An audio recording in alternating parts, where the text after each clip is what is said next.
Hey everyone, welcome back to the campfire. Or if you're new here, please make yourself comfortable. You know, sometimes life just feels like a runaway train, right? Like you're constantly juggling a million things. Your phone's buzzing off the hook, emails are piling up, and even when you try to relax, your brain is still doing mental gymnastics. Ever feel that? Like you just need a moment, a real moment, away from all the noise, away from all the demands? I think we all do. And what's fascinating and honestly a little heartbreaking in a way is how many of us are finding that moment in the most unexpected of places, the bathroom. Seriously, this isn't just me making things up.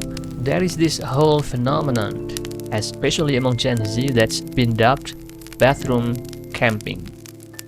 Now, before you picture someone pitching a tent next to the toilet, let's clarify. We are not talking about literal camping with s'mores and sleeping bags.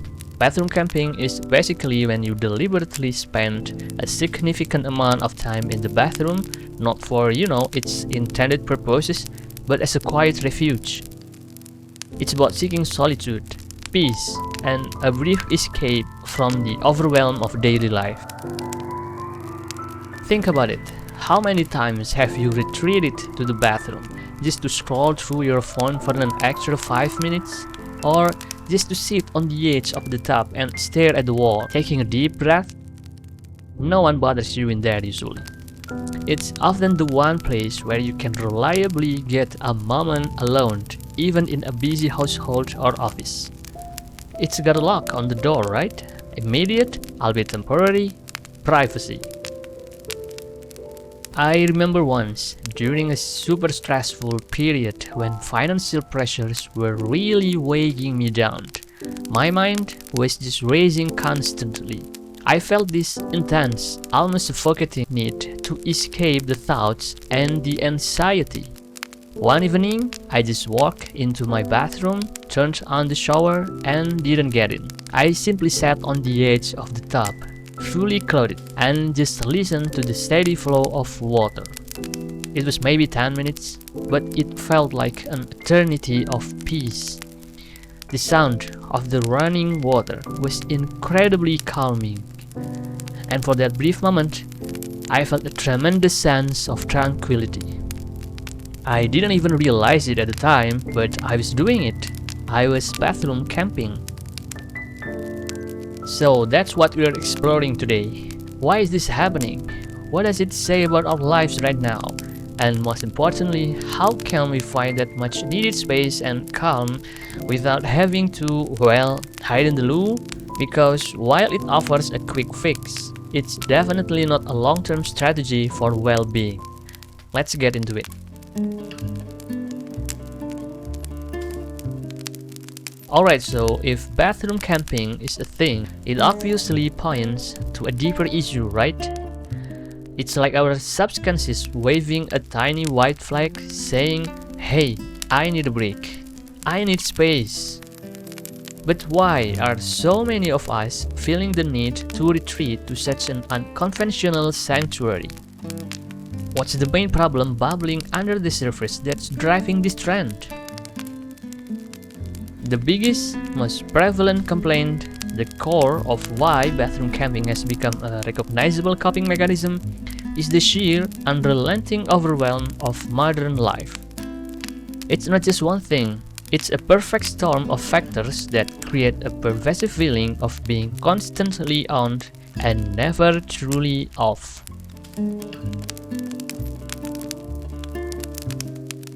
Let's be real. Our phones are basically extensions of our limbs now. Notifications ping us constantly. Emails, texts, social media alerts, news updates, app reminders. We are connected 24/7 to work, friends, family, and the entire internet. There is this unspoken pressure to respond instantly, to be available, to keep up. Even if you silence your phone, the expectation of being connected lingers. It means our brains are always processing, always reacting, always anticipating the next input. We rarely get a true break from information overload. Think about how many times you pick up your phone reflexively, even when you don't need to. That's a sign of a brain that's been conditioned to constant stimulus.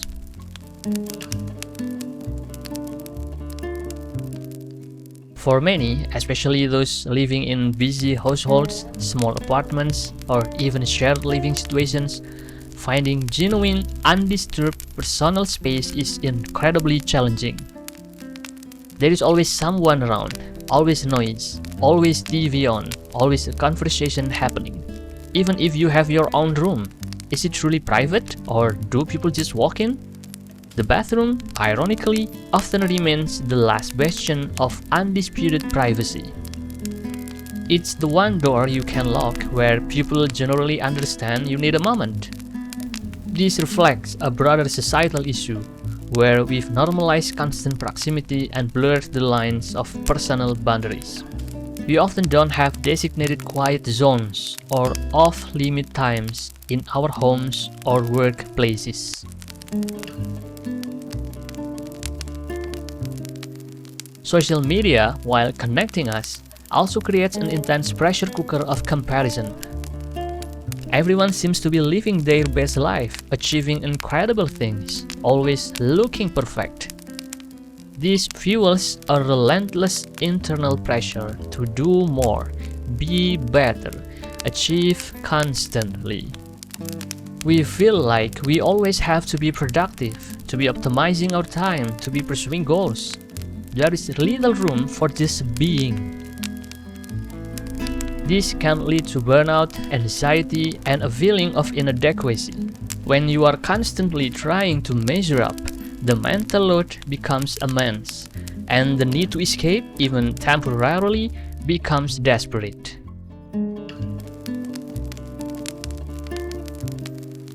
All these factors culminate in heightened levels of anxiety and chronic burnout.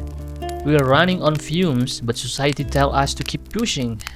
The nervous system is constantly activated, making it hard to relax, hard to sleep, and hard to focus. Bathroom camping becomes a spontaneous, instinctual way to hit the pause button, to give our overwhelmed nervous system a brief respite from the relentless demands. It's a symptom that we're collectively feeling maxed out. We crave solitude not because we dislike people, but because our batteries are critically low and we need to recharge somewhere. And the bathroom, for its simple lock and guaranteed privacy, becomes that unplanned charging station. So, while bathroom camping offers a quick fix, it's a bit like putting a band-aid on a gaping wound. It addresses the immediate need for escape but doesn't tackle the root causes of our overwhelm. It's a temporary patch, not a sustainable solution for a long-term mental well-being. We deserve better than hiding in the bathroom to find peace. The good news is we absolutely can learn to find that much needed peace and space in healthier, more sustainable ways. These aren't complex, abstract concepts. They are practical, psychology-backed strategies you can start implementing right now, even today.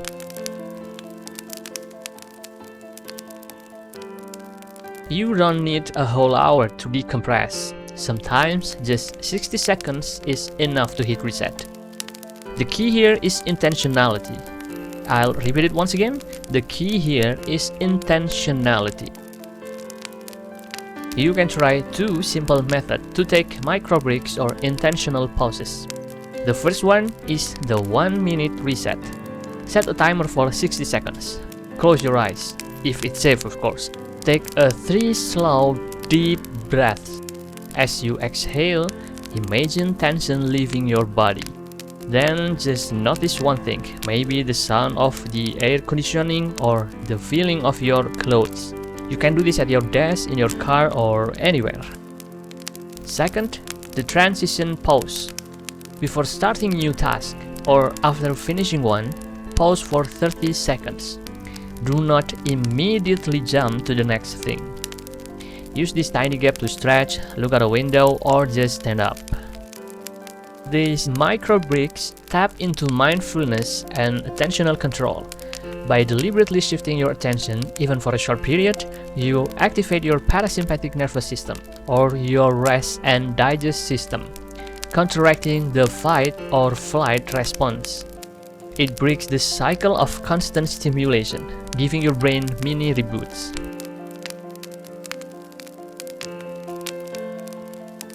You don't need a meditation cushion or a quiet room to practice mindfulness. It's about bringing your attention to the present moment. And we also have 2 methods for you to try.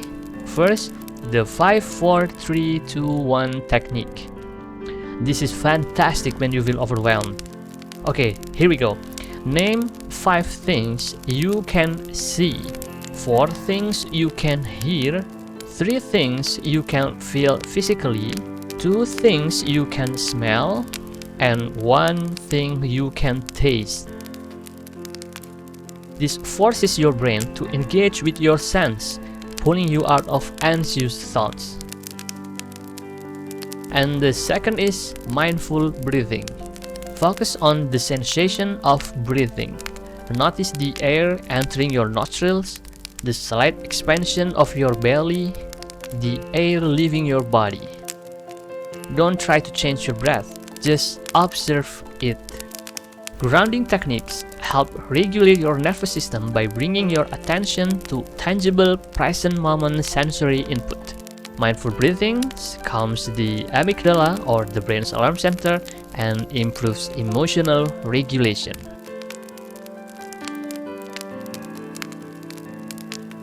If overwhelm comes from constant connection, you need to create deliberate disconnection. First, designate no phone zones or times. Pick specific times or places where your phone is not allowed. No phones at the dinner table, no phones in the bedroom for the last hour before sleep, or charge your phone in another room. Second, notification audit. Turn off all non-essential notifications. Do you really need to ping every time someone likes your photo?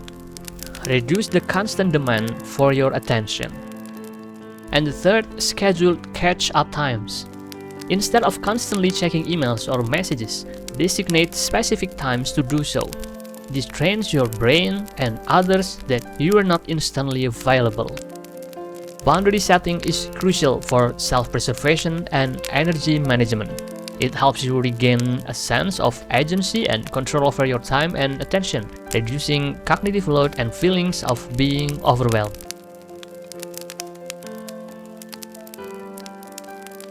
The problem isn't needing a sanctuary, it's that the bathroom is often the only one available. Let's create more options. For example, the comfort corner. Designate a small space in your home, even just a chair, as your personal comfort zone. Keep a cozy blanket, a book, or headphones there. Or outdoor oasis. Can you find a bench in a nearby park, a quiet spot on your porch, or even just stand by a window and look outside for a few minutes? Connecting with nature has profound calming effects. This taps into environmental psychology. By consciously designing or identifying spaces that promote calm and solitude, you reduce the mental effort required to find escape, fostering a sense of psychological safety.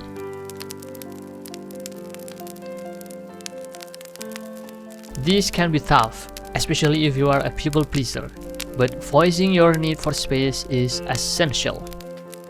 You can try simple scripts for loved ones. For example, you can write a message like this: "Hey, I love hanging out, but I'm feeling a bit overstimulated right now.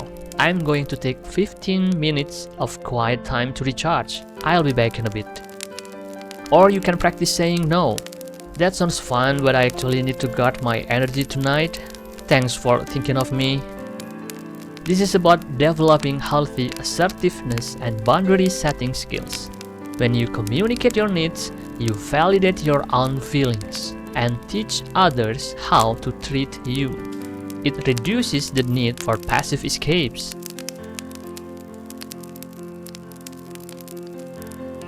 If you are bathroom camping, chances are you're being pretty hard on yourself for needing a break.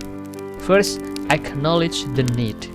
Instead of feeling guilty for needing solitude, acknowledge it. It's okay that I feel overwhelmed right now.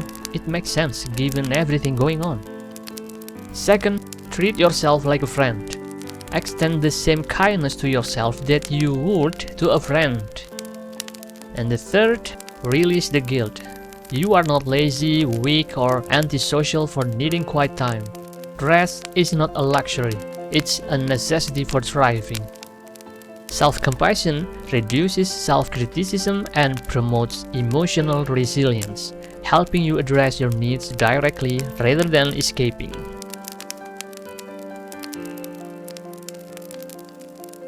If you are consistently feeling overwhelmed, anxious, depressed, or if your need to escape is impacting your daily life, it might be time to talk to a professional.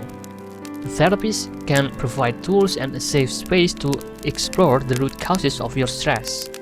Seeking professional help is an act of self-advocacy and proactive mental health care.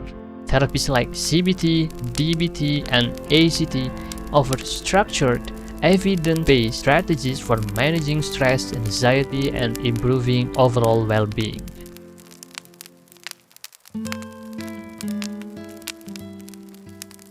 So there you have it, bathroom camping, a quirky, slightly melancholic symptom of our hyper-connected, high-pressure world.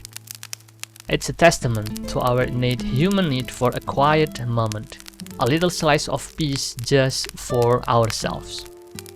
And while it totally makes sense why we gravitate towards that locked door and brief solitude, we now know it's a temporary workaround, not a sustainable solution.